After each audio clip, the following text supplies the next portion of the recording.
Guys আজ আমি open করতে চলছি লস্ট এসএমপি সিজন 2 তে একটি স্টোর এবং এই স্টোরের জন্য করা লাগবে আমাকে mining. So yeah alright, mining done. এখানে এসে আমি কি দেখলাম ভাই, ভাই লাভ ইউ। আমি কি বলি, একে মারার দরকার নেই ওকে, রিয়েলি। অ্যান্ড এখানে মাস্টার ক্লাসের সাথে আপনাদের আমি আমাদের এসএমপি ট্যুর দিয়ে এখানে ডলফিন এনে রেখেছিলাম। এটা আমার সুইমিং পুল, মরে গেল কি জন্য জানি না। অ্যান্ড এখানে আরেকটি ডলফিন আছে, এটা আমার সুইমিং পুল, এটা আমার ঘর। ये हमारा घर, ये আরাফাত का घर, ये में पार्टी हो रही है।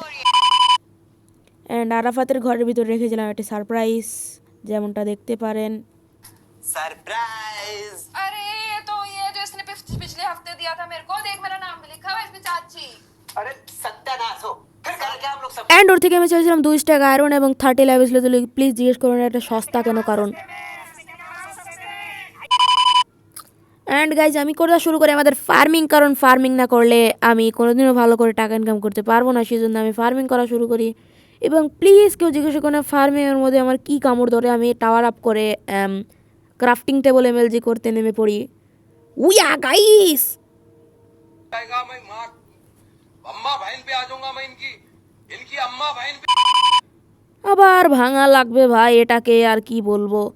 অ্যান্ড গাইজ ডিল ডানা ডান্ডানের মতন জিনটা পাক ডাম করতে করতে আরাফাত এখানে চলে আসে এবং এসে ও আগে ফ্রি ফায়ার খেলতো নাকি জানি না, ও ইমোট দেখানো শুরু করে। অ্যান্ড ও যা যা চেয়েছিল ডায়মন্ড আর্মার আমি ওকে দিয়ে দিই। আমি নিজেরও ডায়মন্ড আর্মার হয়নি এবং ওর থেকে আমি যা যা চেয়েছিলাম সব দিয়ে দিল ও আমাকে। অ্যান্ড জিনটা পাক। তো ভাই আজকের এপিসোডটা এতটুকু, দেখা হবে কোনো নেক্সট নিয়ম এপিসোডে। বাই।